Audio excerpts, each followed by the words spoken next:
Hello friends, आज मैं आपको बताऊंगा एनिस्टामिन इंजेक्शन के बारे में, जो कि इंटास का आता है।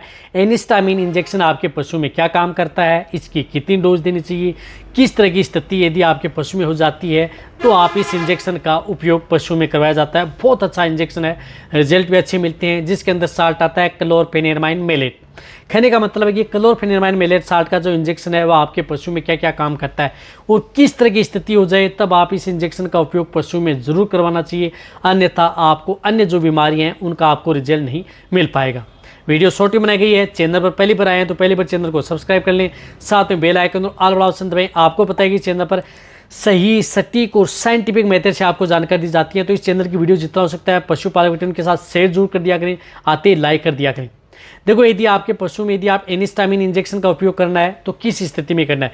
देखो, एनिस्टामिन इंजेक्शन है किसी भी तरह के पशु में जिस प्रकार से सर्दी हो गई, खांसी, जुखाम, बुखार और निमोनिया, यानी यदि आपके पशु में सर्दी, खांसी, जुखाम, बुखार, निमोनिया यदि पशु में हो जाता है तो उस स्थिति में आपको एनिस्टामिन इंजेक्शन का उपयोग पशुओं में जरूर करवाना चाहिए। या ये भी अदर यदि आप ट्रीटमेंट कर रहे हैं या अदर यदि आप इंजेक्शन लगवा रहे हैं तो उनके साथ आप इस इंजेक्शन का उपयोग कराएं, तभी आपको अच्छा रिजल्ट देखने को मिलेगा, अन्यथा आपको रिजल्ट देखने को नहीं मिलेगा। तो आप इस स्थिति में रिजल्ट मिलेगा। इसी तरह से यदि आपके पशु में जिस प्रकार से ब्लोट, अफारा आ गया, यदि पशु को अफारा का केस देखने को मिला, पेट बंद की शिकायत है, अफारा है, कोलिक है, पेट दर्द है, यदि पशु को पेट दर्द की शिकायत हो गई, पेट में अफारा, गैस बन गई, तो उस स्थिति में आप इस इंजेक्शन का उपयोग जरूर करना चाहिए। पशु में अफारा, पेट में गैस बनना, बार बार इस तरह की दिक्कत हो रही है तो वहाँ पर आप इस इंजेक्शन का उपयोग जरूर अपने पशु में करें। या कोई भी खाने पीने से यदि आपके पशु में दिक्कत हो गई है तो आप इस इंजेक्शन का उपयोग अपने पशुओं में करवाया जा सकता है। इसी तरह से इस इंजेक्शन का उपयोग यदि किसी भी तरह की जिस प्रकार से बैक्टीरियल डिजीज होगी, जिसके अंदर मेस्टाइटिस है, थनैला रोग है, थन से संबंधित कोई दिक्कत है, वहाँ पर आप इस इंजेक्शन का उपयोग करें।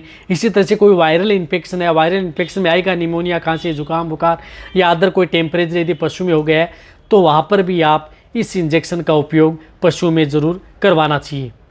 इसी तरह से इस इंजेक्शन का सबसे अच्छा रिजल्ट है यदि आपके पशु में जिस प्रकार से कोई भी यदि इंजेक्शन है वह यदि रिएक्शन कर जाता है, एलर्जिक हो जाती है, या आपके पशु में एलर्जी हो गई। एलर्जी के मतलब है कोई भी किसी चीज़ से हो गई, खाने पीने से हो गई, या किसी कीट पतंगे ने आपके पशु को काट लिया, या कोई जहरीला जानवर या जहरीला कोई बिच्छू, सर्प यदि किसी ने भी काट लिया है, या मधुमक्खियों ने काट लिया है, ततैया ने काट लिया है, तो भी आप काट लिया है तो वहाँ पर भी आप इस इंजेक्शन के बिना उस पशु को ठीक नहीं किया जा सकता। तो ये इंजेक्शन वहाँ पर लगाना बहुत ही ज़्यादा ज़रूरी है। इसी तरह से कोई भी स्किन इन्फेक्शन हो गया, स्किन चर्म रोग हो गया, कहीं पर दाग धब्बे, चर्म रोग, स्किन पर छोटे छोटे दाने होना या छोटी छोटी फुंसियाँ होना, या वहाँ पर किसी तरह के व्रम्स या घाव होना, तो भी आप इस इंजेक्शन का उपयोग कर सकते हैं। इसी तरह से यदि आप अपने पशु की जैसे जेड़ निकलवाते हैं तो जेड़ निकालते हैं तो उस स्थिति में भी इस इंजेक्शन का उपयोग जरूर करवाना चाहिए।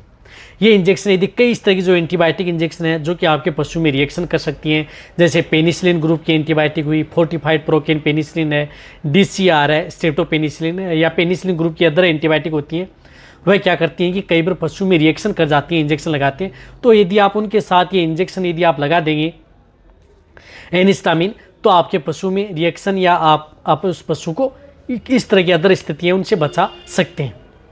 रही बात आप इस इंजेक्शन की डोज, तो इस इंजेक्शन की डोज जो लार्ज एनिमल्स हैं, जो बड़े पशु हैं, जिस प्रकार से गाय भैंस हैं, बड़े पशु हैं, तो उनमें इसकी डोज होती है 5 ml से लेकर के 10 ml ओनली ऑन इंट्रामस्कुलर, यानी ये सिर्फ और सिर्फ मांस में लगने वाला इंजेक्शन है। बड़े पशु में 5 से 10 ml, ज़्यादा से ज़्यादा बॉडी वेट है तो 10 ml से ज़्यादा आप इस इंजेक्शन का उपयोग नहीं करना चाहिए।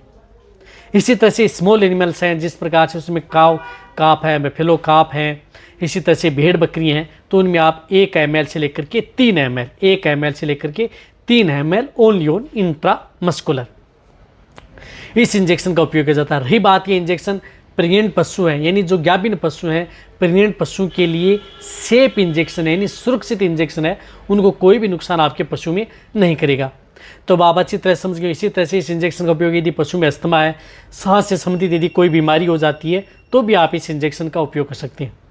तो अब आप अच्छी तरह समझ गए होंगे कि एनिस्टामिन इंजेक्शन, जिसके अंदर क्लोरफेनिमाइड साल्ट आता है, वह इंजेक्शन पशु में क्या काम करता है, कितनी डोज देनी चाहिए, कब कैसे उपयोग कर सकते हैं। आप इस इंजेक्शन को रिपीट 24 घंटे के अंतराल में, जैसे यदि आपने आज लगा दिया तो दूसरे दिन आप इस इंजेक्शन को रिपीट भी कर सकते हैं।